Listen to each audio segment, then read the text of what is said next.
జయ శుభకర వినాయక శ్రీకాణి భాగవర సిద్ధి వినాయక. నమస్కారం. ప్రేక్షకులందరికీ శుభోదయం.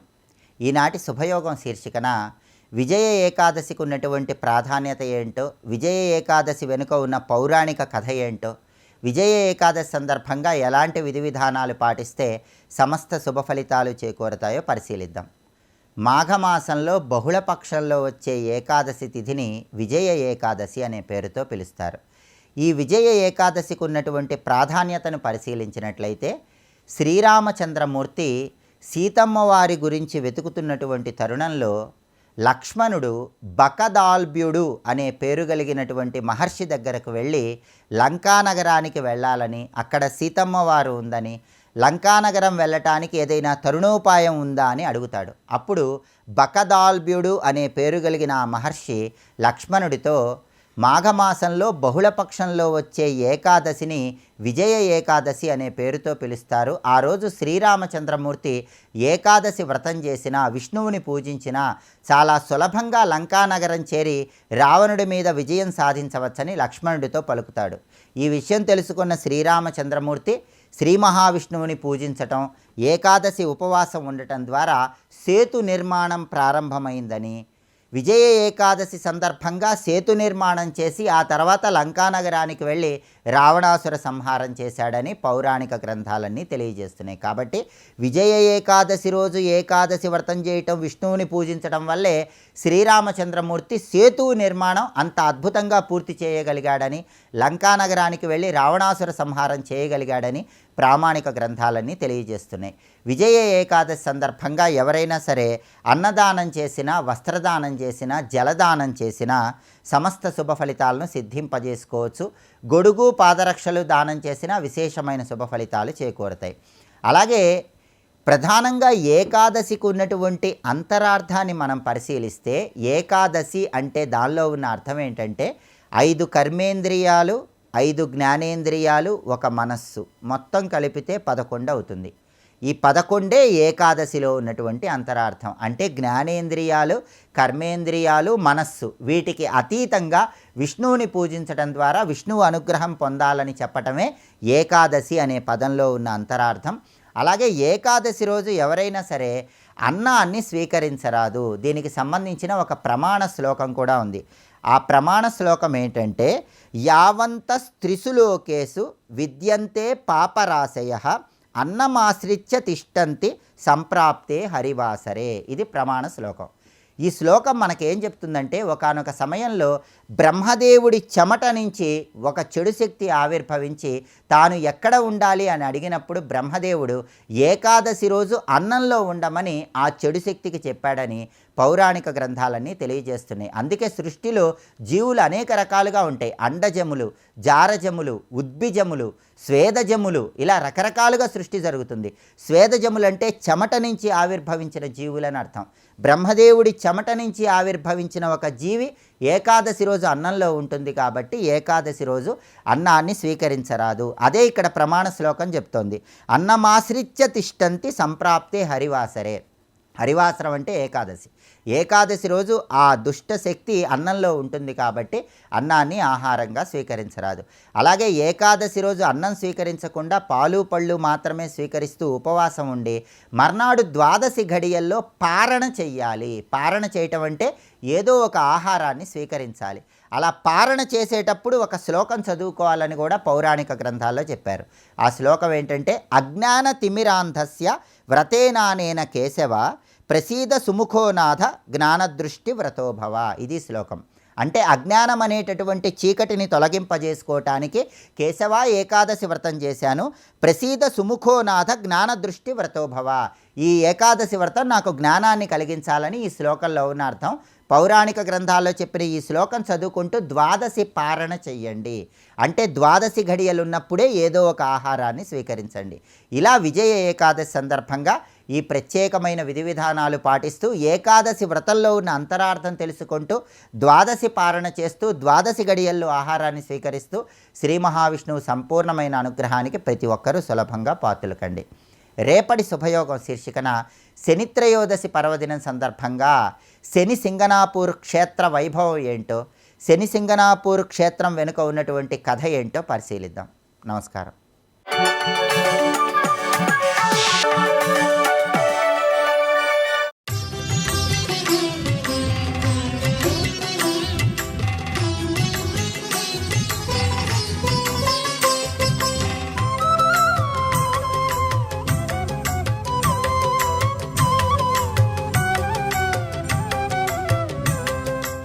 ఈశ్వరుని శక్తి ఆయన అంకములో ఉంది. ఒళ్ళో ఉంది అంటే అర్థం ఆయన్ను వేడకుండా ఉన్నది. జ్యోతి ఒళ్ళో కాంతి ఉన్నట్లుగా శివుడి ఒళ్ళో శక్తి ఉన్నది. ఆ శివుడు భువనేశ్వరుడు, శక్తి భువనేశ్వరి, ఇవి ప్రకాశిస్తున్నాయి. అలాంటి భవ్యమైనటువంటి అమ్మ యొక్క ధామము ఈ మణిద్వీపము. మనం ఇప్పుడు వెనక నుంచి పైదాకా వెళ్ళాం. అక్కడికి చేరుకున్న సూక్ష్మమైనటువంటి భూమికి ఆ తల్లి శక్తి మళ్ళీ ఇదంతా వ్యాపించి ఉంది అని తెలుసుకోవాలి. ఈ దివ్యమైన మణిద్వీపంలో విశేషం ఏమిటి అంటే, దీని మణిద్వీపం అని పేరు ఎందుకు వచ్చింది? ఇక్కడ మణుల కాంతులు ఎప్పుడు ఉంటాయి, రకరకాల మణులకి రకరకాల కాంతులు ఉంటాయి. ఆ కాంతులు ఎప్పుడు ప్రకాశిస్తుంటాయి. అంతేకాదు ఇప్పుడు మనం పరిశీలించాలి, సుధాసముద్ర మధ్యంలో మణిద్వీపం. సుధాసముద్రం అంటే అమృత సముద్రం. అమృతము అంటే ఆనందమైనది, శాశ్వతమైనది, రెండు అర్థాలు. అమ్మని తలంచుకుంటే లభించే ఆనందము అది శాశ్వతమైనది, సముద్రమంత విస్తారమైనది, అనంతమైనది. అందుకే అమృత సముద్రం అన్నారండి. పొంగులు వారేటువంటి ఆనంద సముద్రం. ఆ ఆనంద సముద్రం మధ్యంలో అమ్మవారు ఉన్నారు. అదేదో కాదు, హృదయమే. అక్కడ నీ యొక్క రకరకాల సంకల్పాలే కల్పవృక్షాలు. నీలో ఉండే రకరకాల క్రియాశక్తులు, బుద్ధిశక్తులు, ఇవే తదితర దేవతలు. ఇన్నిటికీ మూలమై ఉన్నటువంటి చింతామణి గృహం. చింతామణి, చింతన అనేది చేసే చిత్తమే, హృదయమే చింతామణి. ఆ హృదయ మధ్యంలో ఉన్న తల్లే చింతామణి గృహ స్థిత. ఇది చెప్తున్నారు. పైగా మన హృదయంలో 5 కేంద్రములు ఉంటాయట శక్తులకి ప్రధానంగా. ఇది ఉపనిషత్తు చెప్తున్న భావం. ఆ 5 కేంద్ర శక్తులే ఇక్కడ ఆ భవ్యమైనటువంటి పంచబ్రహ్మాసనముగా చెప్పబడుతున్నది. హృదయ పద్మంలో అమ్మవారు ఉన్న విషయం ఇది. కనుకనే ఈ మణిద్వీపం అంతా ఇక్కడిదే. మణి అంటే ప్రకాశ, ప్రచోద అనే 2 లక్షణములు కలదాన్ని మణి అంటారు. స్వయం ప్రకాశకము, స్వయం ప్రచోదకం. దీన్ని ఎవరు ప్రకాశింపజేయక్కర్లేదు, ఇది అన్నిటినీ ప్రకాశింపజేస్తుంది. అందుకని మణిద్వీపము అంటే ఆ ద్వీపాన్ని చూపించడానికి సూర్యుడో చంద్రుడో అక్కర్లేదు. మనమున్న మట్టి ద్వీపం కనబడాలంటే సూర్యుడు చంద్రుడు కావాలి, కానీ మణిద్వీపం కనబడాలంటే సూర్యుడు చంద్రుడు అక్కర్లేదుట. సూర్యుడు చంద్రుడు కూడా వెలిగిచ్చే స్వయం ప్రకాశం అది. అందుకే న తద్భాసయతే సూర్య న శశాంకో న పావకః యద్గత్వా న నివర్తంతే తద్ధామ పరమం మమ.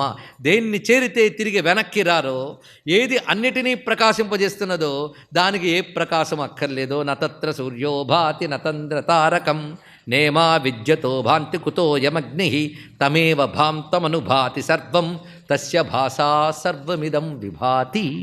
ఉపనిషత్తు చెప్పిన ఆ పరంధామమే మణిద్వీపం. అది నీలో అఖండ ఆత్మస్వరూపము.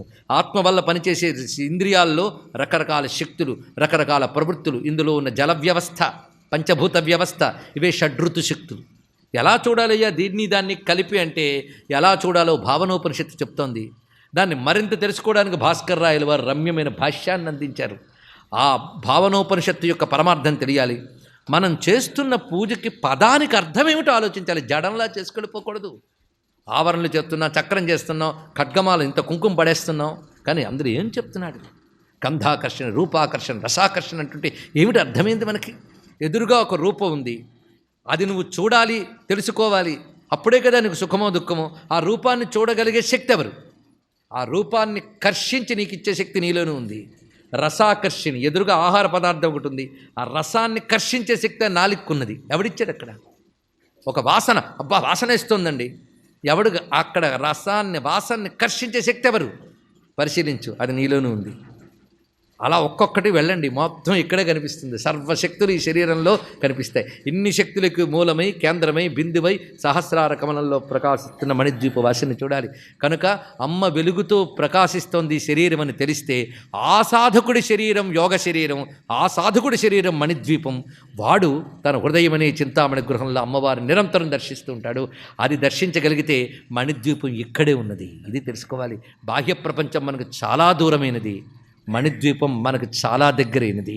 ఆఖరికి మనముగా ఉన్నదే అది. ఇంక చెప్పడానికి ఏమున్నది? మనకి దగ్గర కాదు, మనమే అది. అలాంటి ఆ చింతామణి స్వరూపాన్ని, జ్ఞానస్వరూపాన్ని దర్శించాం ఇక్కడ. అటువంటి చింతామణి మయమైన ఈ ద్వీపంలో దొరికే ఆనందం ఎలా ఉంటుంది అక్కడికి వెళ్ళేవాళ్ళు.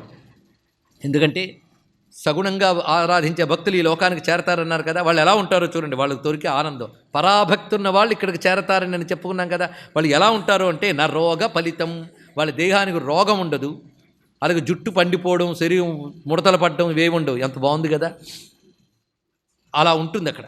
పైగా జర ఉండదు, వృద్ధాప్యము, ముసలితనము ఇలాంటివి ఉండదు, నిత్య యవ్వనం ఉంటుంది. నా చింతనం ఉండదు, అజ్ఞానం ఉండదు, మాత్సర్యము, కామము, క్రోధము, ఈర్ష్యాసూయులు ఏవి ఉండవు. పైగా అద్భుతమైన కాంతులతో ప్రకాశిస్తూ ఉంటాయి అక్కడ దేహములు. వారు పొందే ఆనందం ఎలా ఉంటుందో చూడండి. మణిద్వీపంలో ఉన్న వారు పొందే ఆనందం, ఆ ఆనందం ముందు రాజ్ఞ ఆనందమారభ్య బ్రహ్మలోకాంత భూమిషు ఆనందాయే స్థితా సర్వే తత్రైవాంతర్భవంతి అన్నాడు. మానుషానందం అంటే మనిషి పొందే ఆనందం అని కాదు. మనుష్యుల్లో చక్రవర్తి అయినవాడు పూర్ణ ఆరోగ్యవంతుడై ఆయన అనుకున్నది జరుగుతూ సమస్తములైన సేనలు పరివారము ఆయనకు అనుకూలంగా ఉంటూ శత్రువు అనేవాడు లేకుండా అన్ని భోగములు ఉంటూ వాడు వైరాగ్యవంతుడైతే చూడండి ఎలా చెప్పారో. ఇన్ని ఉంటూ వైరాగ్యం ఉండాలట. అది లేకపోతేనా ఎన్నున్నా తృప్తి ఉండదు. ఇన్ని ఉంటూ వైరాగ్యవంతుడైతే వాడు పొందే ఆనందాన్ని మానుషానందం అంటారట. అంటే మనుషులందరూ కూడా మానుషానందాన్ని పొందట్లేదు. ఇంకా బ్రహ్మానందం గురించి చెప్పడానికి ఏమున్నది. ఈ మానుషానందానికి 100 రెట్లు మనుష్య గంధర్వానందం, దానికి 100 రెట్లు దేవగంధర్వానందం. అక్కడి నుంచి ఇంకా పితృ ఆనందం, పితరుల ఆనందం అని చెప్తూ అజానజ దేవతల ఆనందం, దేవానందం, చివరికి బ్రహ్మలోకానందం, ఆ తర్వాత బ్రహ్మానందం. అండి ఏం చెప్తామండి. అక్కడికి వచ్చేటప్పటికి ఈ లోకాలన్న ఆనందాలన్నీ ఏమైపోయాయి, ఇవన్నీ బిందువులయ్యాయి, అది సింధువు అయిపోయింది ఇక్కడ. అలాగా మానుషానందముల మొదలుకొని బ్రహ్మానందం వరకు ఉన్న సర్వ ఆనందముల యొక్క సమరస స్థితి, సమైక్య స్థితి, ఆ అఖండ సచ్చిదానందం ఏదో ఆ ఆనందమయ భూమియే ఈ మణిద్వీపం. సర్వం శ్రీ జగన్మాతృ చరణారవిందార్పణమస్తు. స్వస్తి.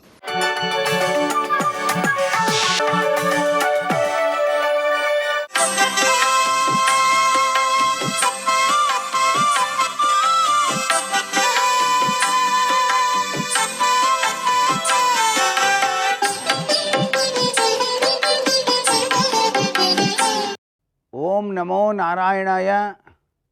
ఓం నమః శివాయ. శ్రీమాత్రే నమః. మాఘ బహుళ ఏకాదశి తిథి నాడు ఉపవాసం ఉండి విష్ణుదేవునికి సంబంధించినటువంటి సహస్రనామాలు కూడాను పఠించి స్వామివారికి నమస్కృతాంజలి గడిస్తూ అలంకార ప్రేతత్వంలో విరాజిల్లేటువంటి స్వామికి వివిధ రకాలైన పుష్పాలతో అర్చన చేసినట్లయితే, తులసి మాలికను స్వామికి అర్పించినట్లయితే ఆ యొక్క పరమాత్మ తన దివ్యవంతమైన అనుగ్రహాన్ని అందరికీ కూడాను ఇచ్చి తీరుతాడు సుమా అంటోంది శాస్త్రం. ఈరోజు శివాలయ దర్శనం, విష్ణాలయ దర్శనం చేసుకొని గాలి గోపురం వద్ద నువ్వుల నూనెతో కనుక దీపారాధన చేసినట్లయితే అద్వితీయమైనటువంటి అదృష్టం వచ్చి తీరుతుంది అంటోంది శాస్త్రం. ఏకాదశి నాడు విష్ణుమూర్తితో కూడినటువంటి లక్ష్మీదేవిని శుక్రవారం కావడం చేత ఎవరైతే నిష్టగా పూజ చేసి 3 సార్లు కనకదారాస్తవాన్ని పఠిస్తారో వారి ఇంట గల్లు గల్లుమంటూ లక్ష్మీదేవి తన దివ్యవంతమైన అనుగ్రహాన్ని ప్రసాదిస్తుంది అని చెప్పేసి శాస్త్రం. ఏకాదశి పర్వదినాన్ని సత్సంప్రదాయమైనటువంటి పద్ధతిలో ప్రతి ఒక్కరూ కూడా ఆచరించి లక్ష్మీదేవి యొక్క కృపారస దృష్టికి పాత్రులై తరించాలని చెప్పేసి కోరుకుంటూ సర్వే జనా సుఖినో భవంతు.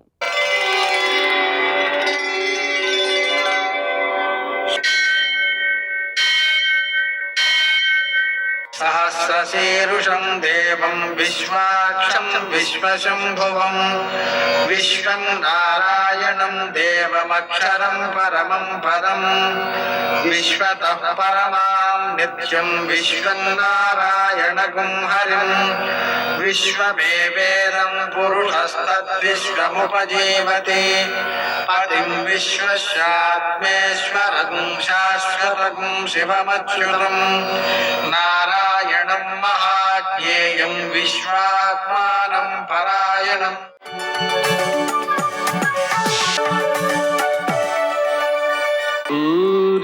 శౌర్యమథేందురింద్రపదవీ సన్మంగళం మంగళం. లక్ష్మీం క్షీరసముద్రరాజతనయాం శ్రీరంగధామేశ్వరీం దాసీభూతసమస్తదేవవనితాం లోకైకదీపాంకురాం శ్రీమన్మందకటాక్షలబ్ధవిభవ బ్రహ్మేంద్రగంగాధరాం త్వాం త్రైలోక్యకుటుంబినీం సరసిజాం వందే ముకుందప్రియాం. నేటి కాలమాన విశేషాలను గమనిద్దాం. స్వస్తి శ్రీ చాంద్రమాన విశ్వావసనామ సంవత్సరం ఉత్తరాయణం శిశిర ఋతువు మాఘమాసం కృష్ణపక్షం శుక్రవారం. సూర్యోదయం 6:47 సూర్యాస్తమయం 6:13. తిథి ఏకాదశి మధ్యాహ్నం 2:22 వరకు. నక్షత్రం మూల సాయంకాలం 4:09 వరకు. వర్జం మధ్యాహ్నం 2:23 నుంచి 4:09 వరకు. మరల రాత్రి 2:34 నుంచి 4:18 వరకు. దుర్ముహూర్తం ఉదయం 9:04 నుంచి 9:50 వరకు. మరల మధ్యాహ్నం 12:53 నుంచి 1:39 వరకు. అమృతకాలం ఉదయం 9:05 నుంచి 10:51 వరకు. రాహుకాలం శుక్రవారం కాబట్టి ఉదయం 10:30 నుంచి 12 గంటల వరకు. అష్టగౌరిక రీత్యా శుభప్రదమైన సమయం మధ్యాహ్నం 2 గంటలకి. నేటి విశేషం శుక్రవారం. అలాగనే సర్వేషాం విజయ ఏకాదశి అంటే మాధ్వులకు వైష్ణవులకు స్మార్తులకు కూడా ఈ విజయ ఏకాదశి. ఈరోజు ఉపవాసం ఉండడం ద్వారా వ్రతాన్ని ఆచరించడం ద్వారా విజయాలు సిద్ధిస్తూ ఉంటాయి. అలాగనే కుంభ సంక్రమణ పుణ్యకాలం సూర్యోదయం నుంచి ప్రారంభమై మధ్యాహ్నం 12:30 దాకా ఉంటుంది. ఈ సమయంలో చేసేటువంటి నదీ స్నానం, దానం, పితృదేవతారాధన విశిష్టమైన సత్ఫలితాలను అందజేస్తాయి. అలాగనే కలియుగాంత శ్రార్థం, ఇది కూడా యుగాదులు యుగాంతాలు అనేవి ఉంటాయి. వాటిలో యుగాంతములు, కలియుగాంతము అనేటువంటి దాని యొక్క శ్రాద్ధము పితృదేవతారాధన చేయడం ద్వారా మనకు పితృదోషాలు తొలగిపోయి మన పిల్లలు అభివృద్ధిలోకి వస్తారు, వంశం కూడా సన్మార్గంలో నడుస్తుంది. నేటి ఆణిముత్యాలు.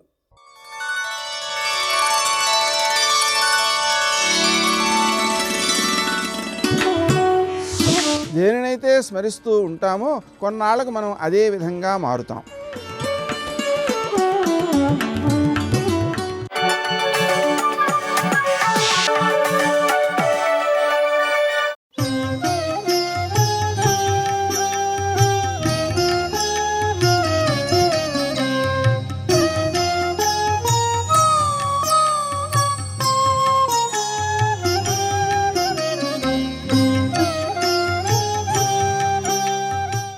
మీరు ఒక్కటి బాగా గుర్తుపట్టండి. అందులో పెద్ద రహస్యం ఏమిటంటే గోపికా వస్త్రాపహరణ ఘట్టంలో వస్త్రమును విడిచిపెట్టుట అంటే శరీర అభిమానమును విడిచిపెట్టుట. అసలు సాధన అన్నదానికి ప్రారంభం ఎక్కడుంటుంది అంటే అసలు సాధన చేయడానికి మొదటి ఉపకరణం ఏమిటి? ఇదే. దీపం పెట్టానండి, అది వేరు విషయం. కుంది, నూనె, ఒత్తులు, అగ్గిపుల్ల అలా ఉంచండి. వెలిగించడానికి ఈ శరీరం ఒకటి ఉండాలా? ఇది ఉంటేనైనా సాధన, ఇది ఉంటేనైనా పూజామందిరంలోకి వెళ్ళడం, ఇది ఉంటేనైనా స్నానం చేయడం, ఇది ఉంటేనైనా బట్టకట్టడం. ఇదంటూ ఒకటి ఉండాలి. ఇదంటూ ఒకటి ఉంటే సాధన అన్న మాట ఎక్కడొస్తుంది? దీన్ని పెట్టుబడిగా పెట్టి ఇది బాధపడడం అన్నది తప్పకుండా ఉంటుంది. కార్తీక మాసంలో స్నానం చేయాలి, చేయకుండా పడుకుంటే ఎంతో బాగుంటుంది, దుప్పటి కప్పుకుని హాయిగా ఉంటుంది, చలిగా ఉంటుంది కాబట్టి. కానీ ప్రయత్నపూర్వకంగా తెల్లవారుజామున లేచి దుప్పటి పక్కన పారేసి తలస్నానం చన్నీళ్లలో చేయడం ఏం తేలిగ్గా ఉంటుంది ఏంటి? అంటే భగవంతుడిచ్చిన శరీరాన్ని ఖేద పెట్టడంలో ప్రారంభమైంది. అవునా కాదా? అసలు సాధన ఎక్కడ మొదలవుతుంది అంటే మొదటి పెట్టుబడి ఏది అంటే ఈశ్వరుడిచ్చిందే మొదటి పెట్టుబడి. ఓ వ్యాపారస్తుడు ఉంటాడండి, పెట్టుబడి మొదట ఎక్కడ పెడతాడు? తన డబ్బే పెడతాడు, తర్వాత కోట్లు గడించాడు, వేరు విషయం. అలా సాధన యందు ఈశ్వరుణ్ణి చేరుకోవడానికి మొదటి పెట్టుబడి ఏమిటి? ఈశ్వరుడిచ్చిన శరీరమే. దీన్ని ఉపవాసం చేయించడం, దీనితో స్తోత్రం చేయడం, దీంతో స్నానం చేయడం, దీంతో ఓ గంట సేపు కూర్చోవడం. అబ్బో వద్దులే, లేచిపోదాం అంటున్నారు, కుదరదు కూర్చో అని కూర్చోబెట్టడం, జపం చేయడం, పూజ చేయడం, అక్కడే కదా సాధన ఉంది. అంటే ముందు ఈ శరీరమునకు సంబంధించిన అభిమానం పోవాలి. ఇందులో ఒక చమత్కారం ఉంటుంది. కొన్ని కొన్ని చేసేటప్పుడు పోయినట్టుగా అనిపిస్తుంది, కానీ అదే మళ్ళీ వేసేసుకుంటాడు, అదే మళ్ళీ తొడిగేసుకుంటాడు. ఎక్కడ తొడుక్కుంటాడంటే, మీరు చూడండి, ఓ 3 రోజులు మీతో నేను ఒక వ్రతం చేయిస్తున్నాను, ఈ 3 రోజులు మీరు కొన్ని నియమాలు పాటించాలి అన్నాను అనుకోండి. ప్రత్యేకించి ప్రధాన నియమాలు ఏముంటాయి? కామము క్రోధము విడిచిపెట్టడం నియమాలుగా ఉంటాయి. ఎక్కడైనా సరే కామంజోలికి వెళ్ళకండి. కామంజోలికి అంటే అస్తమానం స్త్రీ పురుష సంబంధ కామమే అని అనుకోకూడదు. అక్రమాలిన కోరికలు కోరకుండా తృప్తిగా సాత్వికంగా ఉండండి 3 రోజులు. కోరికల జోలికి వెళ్ళకండి అన్నాను. ఎవరి మీద కోప్పడకండి. కోరిక లేదు కాబట్టి తీరలేదని కోపం రాదు, కోపం జోలికి వెళ్ళకండి అన్నాను. 3 రోజులు మీరు నియమాలు పాటించారంటే ఇప్పుడు విడిచిపెట్టేశారు ఆ బట్టలు. అంబరములను, దేహాభిమానమన్న అంబరాల్ని వదిలిపెట్టారు. 3 రోజులు వదిలేరు. 3 రోజుల తర్వాత రెట్టించిన ఉత్సాహంతో వచ్చేస్తాయి. 3 రోజులు వ్రతంలో ఉండిపోయాం అని ఇప్పుడు ఎక్కడలేని కోరికలు గుర్తొచ్చేసి ఉద్వేగంతో మళ్ళీ వెళ్ళిపోయాడు. అనారోగ్యంగా ఉంది అని పథ్యం చేశాడు. రోగం కొంచెం తగ్గగానే మళ్ళీ అపథ్యం చేస్తే ఏమొస్తుంది? మళ్ళీ రోగమే వస్తుంది. వ్రతం చేస్తున్నాము అని నదిలో దిగుతున్నారు అంటే నియమాలు పాటించడానికి ఒప్పుకుంటున్నారు. వ్రతం అయిపోతే మళ్ళీ ఆ గుడ్డలే వేసుకుంటారు. అంటే మళ్ళీ అవే వచ్చేస్తాయి, ఆ పాత సంస్కారాలే వచ్చేస్తాయి. ఇప్పుడు ఈశ్వరుడు అవి వేసుకోవద్దని చెప్తున్నాడు. అంటే ఏదో కొంతకాలం పాటించడం, ఆ కాలం అయిపోగానే మళ్ళీ ఆ దుర్గుణాలన్నీ లోపలికి వచ్చేయడం, మళ్ళీ మొదలెట్టేయడం కాదు. నువ్వు వాటిని వదిలిపెట్టగలగాలి. ఆ వదిలిపెట్టగలగడం ఈశ్వరుడి ముందు దేహాభిమానం వదిలిపెట్టడం. ఈ శరీరాన్ని నేను వాడతాను ఈశ్వరుడి కోసం అని, ఇది ఏమైపోతుందో, దీనికి కాళ్ళు నిప్పెడతాయో, ఎందుకు వచ్చిన గొడవ అనకుండా ఎన్నాళ్ళు ఉంటుంది? ఇంకో 10 ఏళ్ళు 15 ఏళ్ళు ఉన్నంతకాలం బడలిపోయినా చెమట పట్టినా ఈశ్వర సేవలో దీన్ని ఉపయోగించవలసిందే.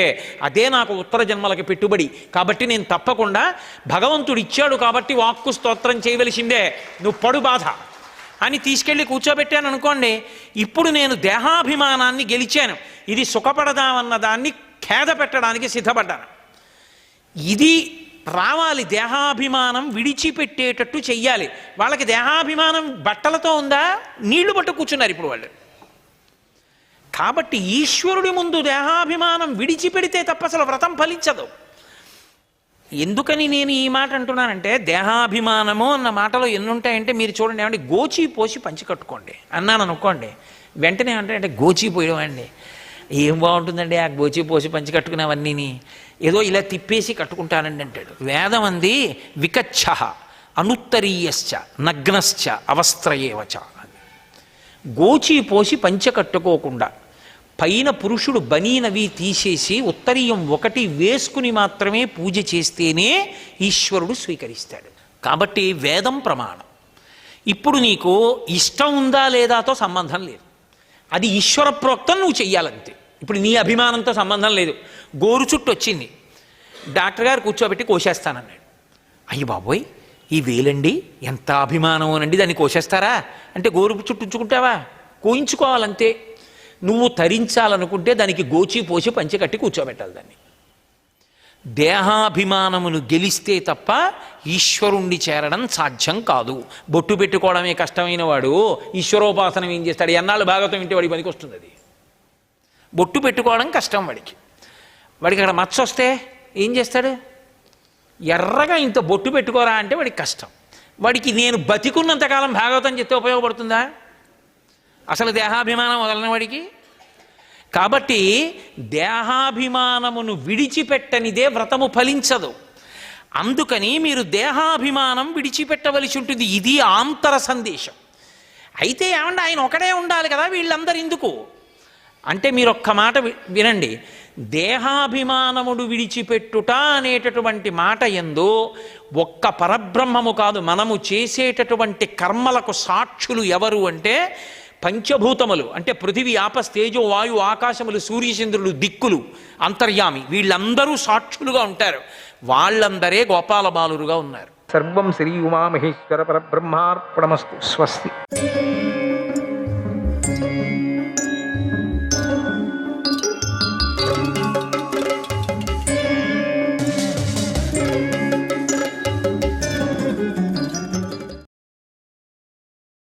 కణికుడు చెప్పినటువంటి ఈ నీతి ప్రకారమే పనులు చెయ్యి. అందుకనే మొదటే అటువంటి వాడు ధృతరాష్ట్రుడు. మనకు అనిపిస్తూ ఉంటుంది ఎందుకు ఇంత చెడ్డవాడైపోయాడని. అని ఈ విధంగా కణికుడి అంటే కణికుడు ధృతరాష్ట్రుడికి ఉపదేశించి అంతే పుల్లబెట్టి వెళ్ళిపోయాడు. ఇంకదే కదా కావాల్సింది. ఇంకా లగులుకుంటుంది. ఇక ధృతరాష్ట్రుడు శోకంతో కలత చెందుతూ విపరీతంగా బాధపడుతూ అలాగే ఉండిపోయాడు. మనస్సు బాగలేదు, చాలా కష్టపడుతున్నాడు. వాళ్ళని చూసి కుళ్ళు కష్టపడుతున్నాడు. శ్రీకృష్ణాయ పరబ్రహ్మణే నమః. పాంచాల రాజుపై విజయం సాధించటంలో పాండవులు చూపిన బలపరాక్రమాలకు లోకమంతా ఆశ్చర్యపోయింది, పాండవులను మెచ్చుకుంది. ధర్మరాజు యువరాజు అయ్యాడు. అది కౌరవులకు తలవంపు అయింది. ఓడిపోయారు కదా. పాండవులను చూసి వారు అసూయపడ్డారు, లోలోన కుమిలిపోయారు. వాళ్ళ నాన్న ఎట్లా కుమిలిపోయాడో వీళ్ళు కూడా అట్లే కుమిలిపోయారు. ఎలాగైనా సరే పాండవులను వధించి తీరాలనేటువంటి నిర్ణయానికి వచ్చారు అందరూ. ఈ 100 మంది కూడా ఈ ఒక రోజున శకుని, దుర్యోధనుడు, దుశ్శాసనుడు, కర్ణుడు సమావేశమై దుష్ట మంత్రాలోచన చేశారు. తమ దుష్ట ఆలోచనను ధృతరాష్ట్రుడికి చెప్పి ఒప్పించారు. ఆ ఒప్పుకోకుంటాడా? ముందుగానే విషప్రాయమైపోయాడు. ఇంకేముంది ఒప్పుకోక. దానికి ఇంకా 2 పెడతాడు. కుంతిని పాండవులను అగ్నిలో దగ్ధం చేయాలి అనేదే వారి దుష్ట ఆలోచన. ఇది విదురుడు పసిగట్టేశాడు. వీళ్ళు చేసేటువంటి ఆలోచన, వాళ్ళు చెడ్డ ఆలోచన చేస్తున్నారు, వీళ్ళని అగ్నిలో చంపాలా అని చెప్పేసి వెళ్ళి నాన్న దగ్గర చెప్పారు. గుడ్డి నాన్న దగ్గర చెప్తే అంత సంతోషపడ్డాడు. ఇంకా తొందరగా చేయండి అన్నాడట. చూడండి, ఇంకా కొన్ని నీతులు చెప్పాడు, ఎట్లా ఉండాలా, ఏ విధంగా ప్రేమ వలకపోయాలా అని చెప్పి. ఈ కణికుడు చెప్పిందంతా లోపల ఉంచుకున్నాడు కదా. అప్పుడప్పుడు కొంచెం విషాన్ని వదులుతూ ఉంటాడు. విదురుడికి తెలిసిపోయింది. మహానుభావుడు విదురుడు, ఆయన తత్వవేత్తి, కృష్ణ భక్తుడు కూడా.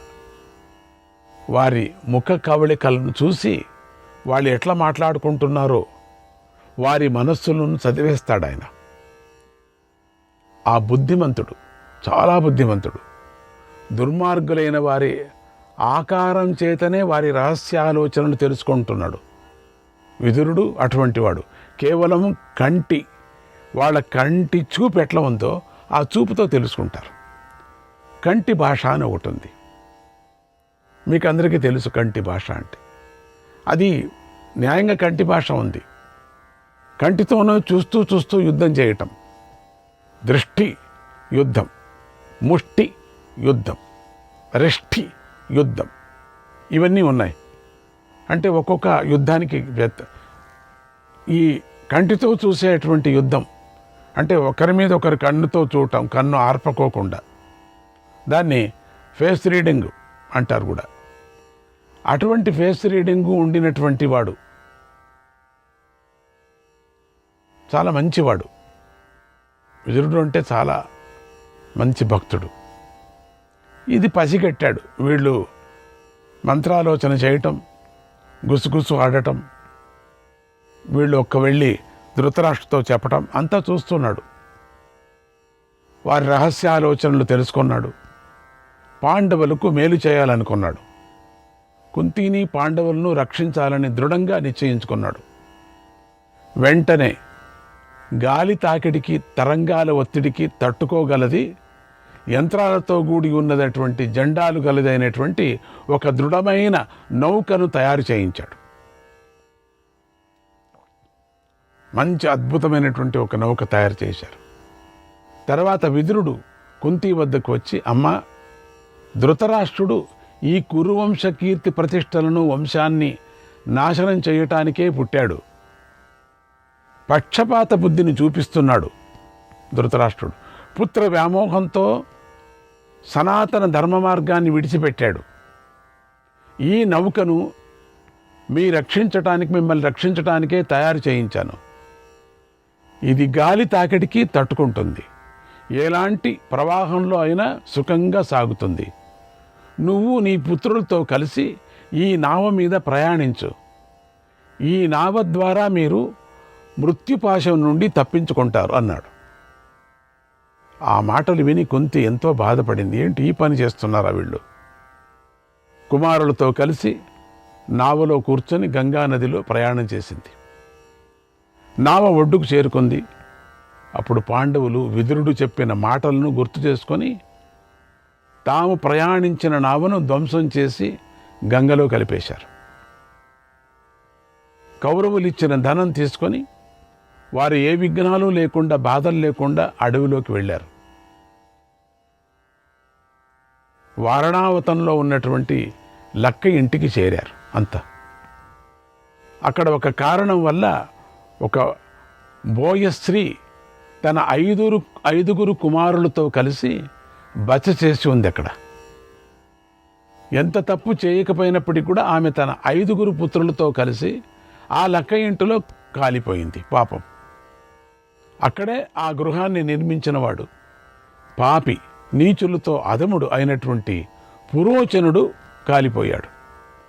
ఈ ఘటన మూలంగా దుర్మార్గులైనటువంటి ధృతరాష్ట్రుల పుత్రులు, వారి అనుచరులు మోసపోయారు. ఇది లోపల జరిగిపోయింది. తమ దురాలోచన ఫలించిందని భ్రమించారు. అంటే లక్క ఇంట్లో చచ్చిపోయారు అని చెప్పేసి. ఇక్కడే నదిలోనే వీళ్ళను మింగటానికి చూశారు, కాలేదు. లక్క ఇంట్లో అయినా అగ్ని పెట్టాలని చూశారు, అగ్ని పెట్టారు. అదిగాక ఆవిడతో చేరినటువంటి 5 మంది పుత్రులతో పడుకున్నది కదా అక్కడ. దాంతో వాళ్ళు అనుకున్నారు, కుంతితో 5 మంది వెళ్ళిపోయినారు. విదురుడి ఉపదేశాన్ని పాటించినటువంటి పాండవులు మాత్రం తల్లితో సహా విముక్తిని పొందారు, సురక్షితంగా ఉన్నారు. వారికి ఎలాంటి హాని కలగలేదు. వారు బ్రతికే ఉన్నారనేటువంటి సంగతి ప్రజలకు తెలియలేదు. చచ్చిపోయారు అనుకున్నారు. ఇప్పుడు వీళ్ళంతా కౌరవులందరూ కూడా సంతోషపడ్డారు, సంబరాలు చేసుకున్నారు, ఆనందపడ్డారు. ప్రజల్లో మాత్రం దుఃఖం ఉంది. ఎక్కడ వెళ్ళిపోయారో, అన్యాయంగా లక్క ఇంట్లో కాలిపోయారే, అకస్మాత్తుగా పడినటువంటి అగ్ని అనిపించుకున్నారు. వీళ్ళు పెట్టారని ఎవరికీ తెలియదు. వారణావతంలో ఆ లక్క ఇల్లు కాలిపోవటాన్ని చూసి ప్రజలు పాండవుల కోసం దుఃఖించారు. ఓ ధృతరాష్ట్ర, నీ కోరిక తీరింది. నువ్వు పాండవులను బూడిద చేశావు. ఇప్పుడు హాయిగా నీ పుత్రులతో కలిసి రాజ్యభోగాలు అనుభవించు అంటూ జరిగిన ఘటనను యథాతథంగా తెలిపారు. ఇక అది విన్నటువంటి ధృతరాష్ట్రుడు ఎంత సంతోషపడ్డాడంటే, ఎంత అద్భుతం ఇది, ఎంత పని చేశారు, లక్క ఇంట్లో కాల్చేశారు. తన పుత్రులతో కలిసి దుఃఖించాడు కావలసిగా. లోపల సంతోషపడుతూ జనానికి ఈ కణికుడు బోధించాడే, జాగ్రత్తగా ఉండాలి, ఇట్లా నాటకం ఆడాలని. ఇప్పుడు నాటకం ఆడాడు. బావురమని 2 రోజులు ఏడ్చారట. ఏడుపు లేదు, ఏమి లేదు, ఊరికే. బంధువులతో కలిసి విదురుడు, భీష్ముడు పాండవులకు ప్రేత కార్యాలను జరిపించారు కూడా. అంటే తద్దినాలు చేసి పారేశారు. ఈ విషయాన్ని వైశంపాయన మహర్షి విషయాన్ని సూటిగాను సూక్ష్మంగాను చెప్పేసరికి జనమేజయుడికి తృప్తి కలగలేదు, సందేహాలు తీరలేదు. పూర్తిగా కథను తెలుసుకోవాలనిపించింది. ఏంటి ఇట్లా చెప్పారు మీరు?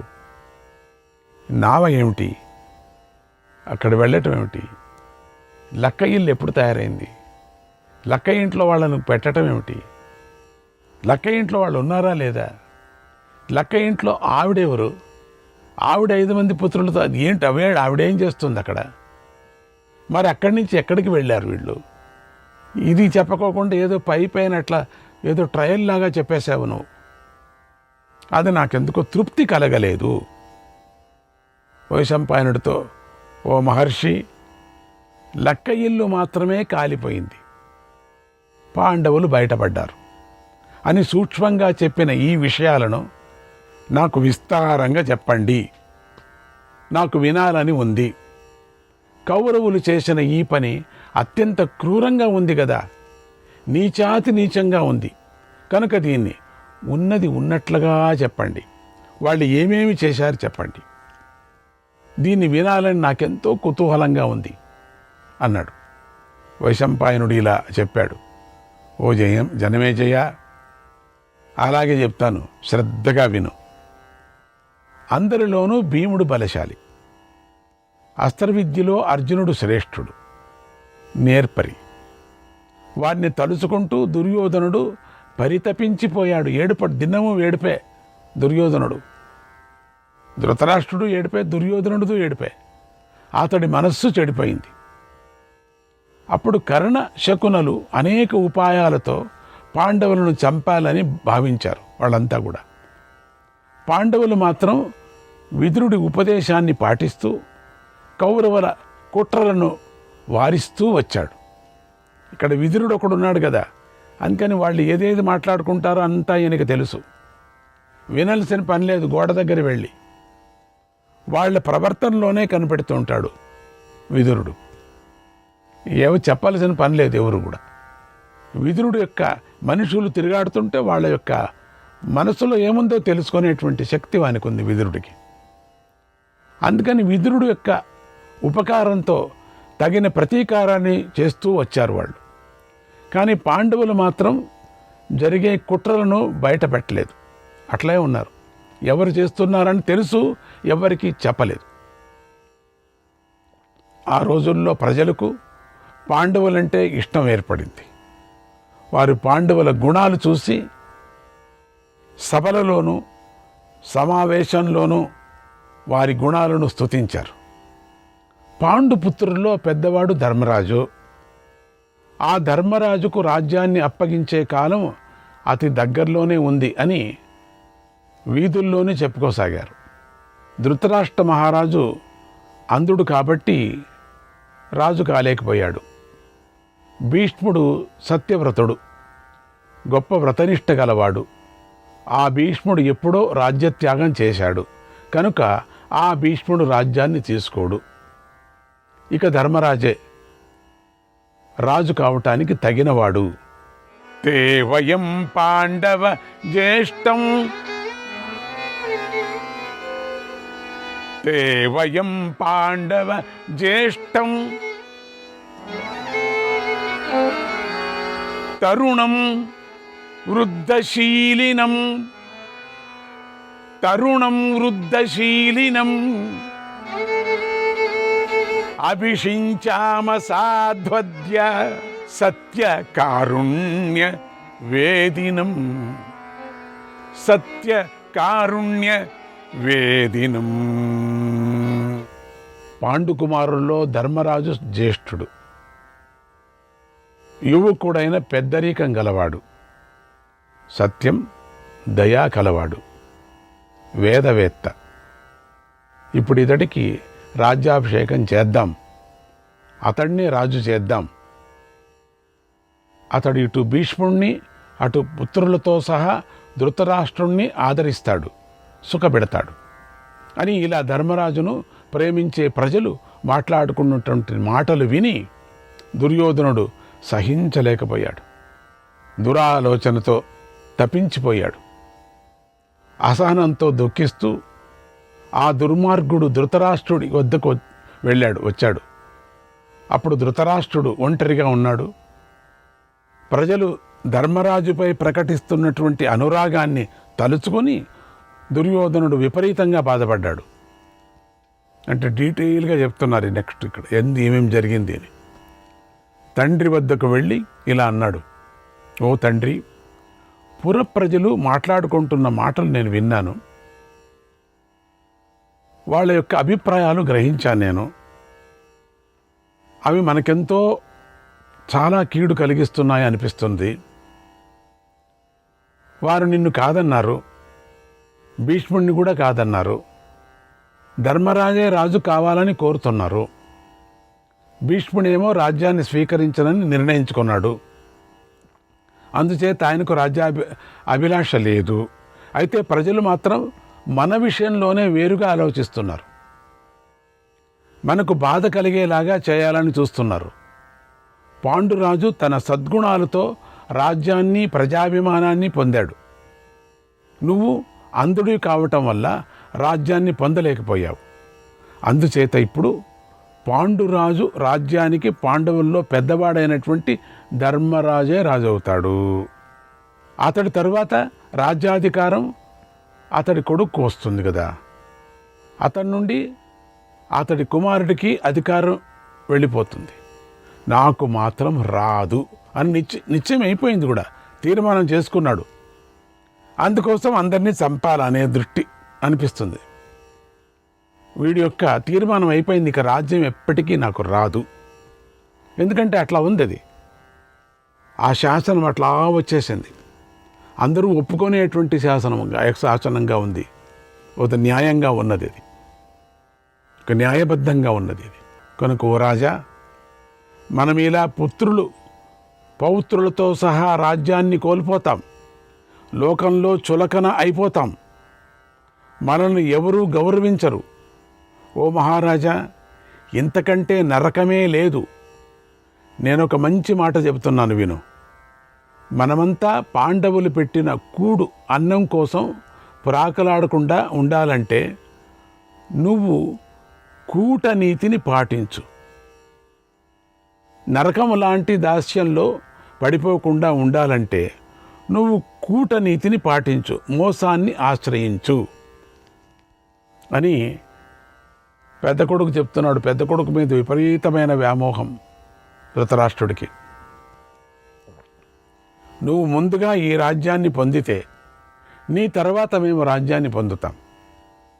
అప్పుడు ఈ ప్రజలు మన వలన ఏమి చేయలేరు. మనల్ని ఏమి చేయలేరు. వాళ్ళు మనల్ని అది చేస్తాం ఇది చేస్తామంటున్నారు, ఏమీ చేయలేరు. ఎంత ఏడిచి మొత్తుకున్నా వారి మాట చెల్లదు. ఎంత గోల పెట్టినా వారి గోడను ఎవరూ కూడా పట్టించుకోడు అన్నాడు దుర్యోధనుడు. నూరి వస్తున్నాడు. శ్రీకృష్ణాయ పరమాత్మనే నమః. అంధుడైన ధృతరాష్ట్ర మహారాజు దుర్యోధనుని మాటలు విన్నాడు. వెనుక కణికుడు చెప్పిన మాటలు గుర్తు చేసుకున్నాడు. అతడి మనస్సు రెండు విధాలుగా చీలిపోయింది. ఎంతో దుఃఖించాడు, ఎంతో ఆందోళన చెందాడు. దుర్యోధనుడు, కర్ణుడు, శకుని, దుశ్శాసనుడు మళ్ళీ రహస్యంగా మంత్రాలు సాగించారు. మళ్ళీ దుర్యోధనుడు ధృతరాష్ట్రుడి వద్దకు వచ్చి ఇలా అన్నాడు, తండ్రి, మనకు పాండవుల వల్ల ఎలాంటి భయము కలగకూడదు, ఏ విధమైన ప్రమాదము రాకూడదు. కనుక నువ్వు ఏదో ఒక మంచి ఉపాయాన్ని ఆలోచించు. పాండవులను వారణావతపురానికి పంపించు అన్నాడు. ధృతరాష్ట్రుడు ఆ మాటలు విని ఒక ముహూర్తకాలం ఆలోచించుకున్నాడు. శ్రీకృష్ణాయ పరమాత్మనే నమః.